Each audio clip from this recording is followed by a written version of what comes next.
Now, I saw Will Izzard speak at the IRM BCT conference a year ago. The BCT conference is the Business Change and Transformation Conference. It's actually happening this year in a week or two's time, so do look that up as well, well worth looking up. And Will spoke about clean language and metaphors, which was a topic I'd done some reading on, but it was a really memorable set of topics, and it really made me think about how I ask questions as a BA and whether I inadvertently lead the witness, so to speak, when eliciting from stakeholders. So I'm really pleased to say that Will is here with us today. Will is Head of Business Change at CMC Partnership Consultancy Limited. So Will, thank you very much for being here. Thank you very much for having me. So Will, you talked about clean language at the conference, and I'm pretty sure many people listening won't have heard that term before, or might think it means something very different. Could you give us a brief overview? Certainly. It's a strange title, and it isn't to do with not swearing or not being rude. You know, swear as much as you like. The concept behind it is clean, as in honouring another person's content, trying to keep your content out of theirs, and it kind of has therapeutic roots. It was created by the late psychotherapist David Grove, and it was subsequently modelled by Penny Tompkins and James Lawley into something called symbolic modelling. So just to define some of those bits and pieces, clean language itself is really a set of minimal sounding kind of questions that in its original form a therapist would ask someone in the context of exploring a client's experiences and what's going on for them. When Penny and James came along to model David to distill those clean language questions, they moved on to create a sort of a wider practice called symbolic modelling, which combines clean language, modelling, and, as you said in the intro, metaphor.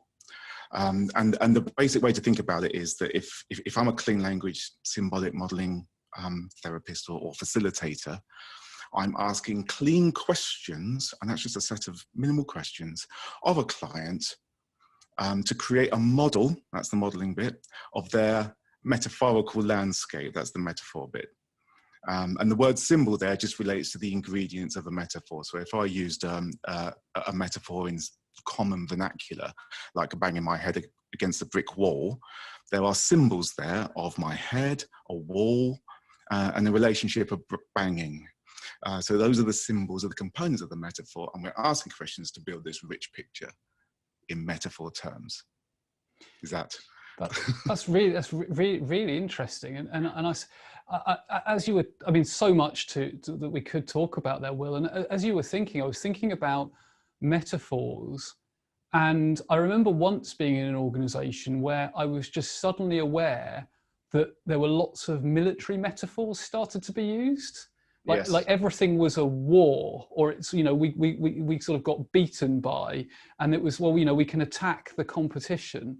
And I wonder, do you think it also makes you more attuned? Do you think it's useful to be more attuned to those sorts of metaphors that people are using in common currency, which is another metaphor, common currency in their language? Yes, I do. And those kinds of military style metaphors are quite common in organizations, as you say, as are mechanical kind of machinery, clockwork, cogs, well-oiled machine. And it does have an influence on how people perceive, how they behave, how they act. It's an influence on the culture. And so if you explored, I'm not saying that they're right or wrong, because they're personal to an individual, and we'll come on to that when we talk about metaphor. But using perhaps a more organic metaphor or network style metaphors, it's just a different dynamic and it's a different experience. And people do get very, very attached to their metaphors. That's another reason why we use the clean language, because if someone was describing their experience as being like a tree, I'm just making that up, and somebody said, oh, like an oak tree, and they were insistent that it's like an oak tree, but no, for the person, they're trying to describe their experience more like a hazel or a willow or some kind of bamboo, then it's different in their mind. It's still a tree, but for them, it takes on a different experience.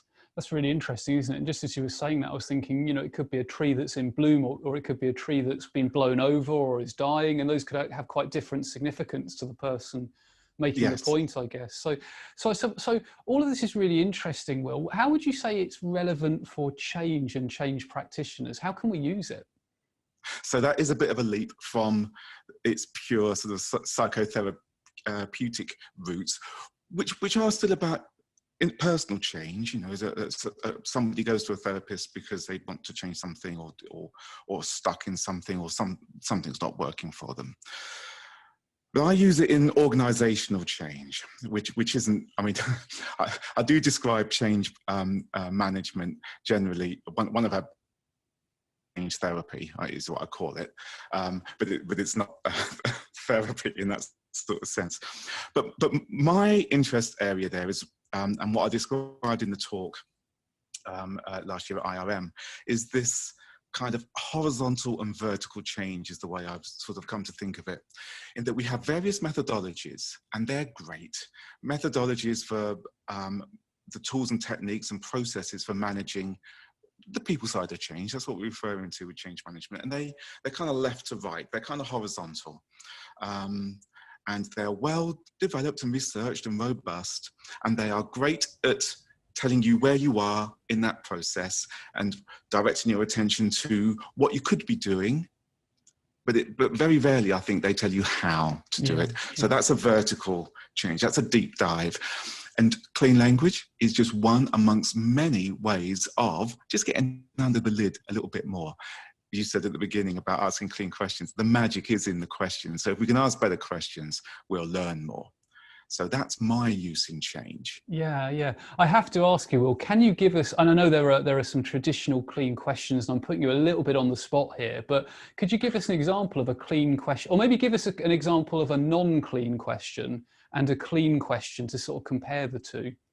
Yeah, sure. Although it's well-meaning, to say something like, how are you feeling?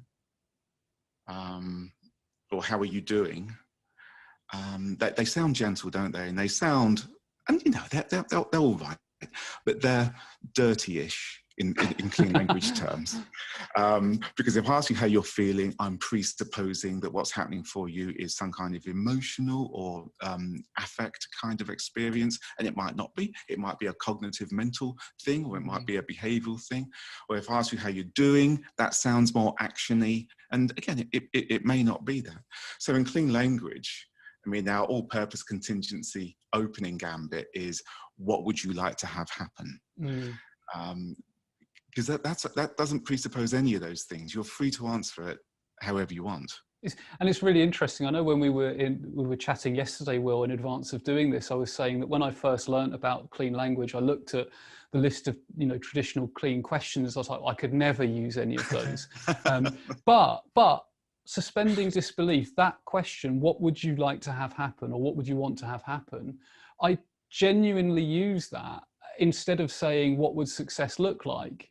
Because actually, what would success look like is sort of presupposing that it looks like anything, and it doesn't feel like something. So I know it sounds like a really weird question, but I've never had anyone question me. I'll use that question, but I've only used it in a situation where I felt I've got rapport. You know when you've got people you're working with where you know you can push it a little bit further. So so metaphor. So I remember you explaining and you talked today about how we sort of speak in metaphors.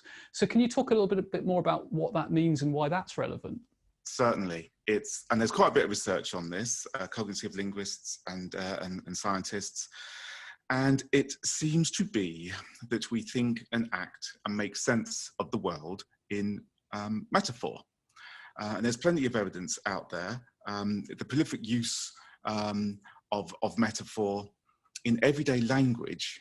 And again, we quote some stats in the talk, which came from my learnings with Penny and James, that we talk in the rate of about 6 metaphors a minute. Wow. And that's a lot.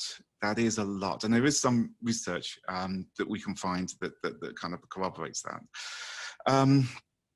And we're not walking around saying, my head is in the clouds, I've got a knot in the stomach, I'm banging my head up against a brick wall. That we're not talking in these linguistic ornaments all the time. It's more the personal, what we call the autogenic, self-generated personal metaphors that reveal something. So they are disguised in ordinariness. I think that's why we're surprised at these numbers like 6 a minute. So we could say things like, we need to get over that. Now that is metaphorical in nature because we are not physically getting over something. We are metaphorically getting over something. And going back to your metaphors of military and attacks and such like, you know, come on, pull yourself together. We've got to get over that. You can imagine that kind of language being used. So they're everywhere. And so paying attention to them is valuable if we're making sense of the world. I should also add, there's actually some decent neurological evidence about this. The amazing Lisa Feldman Barrett, who's a neuroscience in the States, gave a TED talk where she was describing our brains as prediction machines, that what they're doing all the time is just trying to make predictions and compare it to what we know. And the way she phrased it really caught my attention. She said, your brain is saying, what is this thing that I'm looking at? What is it most like? Not what is this, but what is it most like? And when someone says it's like ... you can pretty much guarantee the next thing they say will be metaphorical in nature. Yeah, yeah. As you were saying there, I was thinking about, and I think this is the right author, Daniel Kahneman, with Thinking Fast and Slow. And maybe metaphors are like some form of heuristic, so we don't have to continually explain quite complicated things if we've got a shared repertoire of metaphors. But I suppose the danger is when they're not a shared repertoire, and getting over means something different to me than it does to you. And then maybe that's when clean language comes in to create a distraction-free channel of communication. Would that be fair to say? I think that's a fantastic observation. A lot of the thinking fast and slow, or X system and C system is another way of describing that, you know, sort of automatic versus rational systems. We do it because it's metabolically thrifty. We run these heuristics because it saves us energy. And metaphors are very thrifty as well. If I was to say to you, oh, I've got a knot in my stomach, just those handful of words, I imagine you've got a really good physiological sensation of what I'm talking about. But if I tried to list that out in conceptual points, it would be a lot of bullet points to try and describe that. So yes, but in that instance, it is a shared currency. Yeah. But if they were personal metaphors and they're not shared, that's where we need to be open and curious, and as Penny would say, be comfortable in not knowing.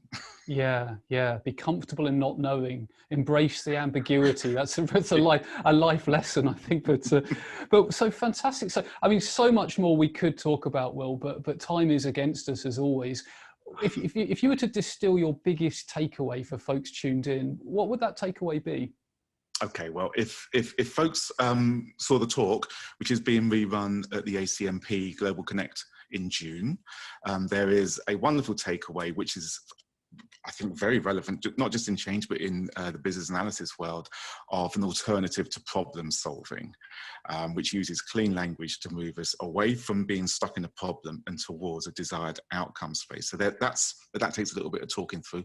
For the folks watching here right now, I would say definitely, what would you like to have happen, and just listen and see what comes back.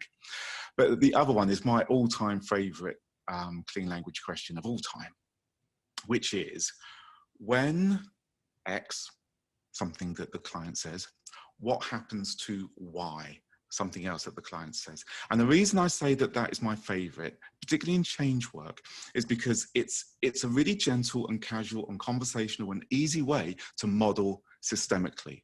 When this happens, what happens to that over there? And you are starting to create connections, and it's the relationships, systemic change, trying not to cock something else up when we're doing something over here.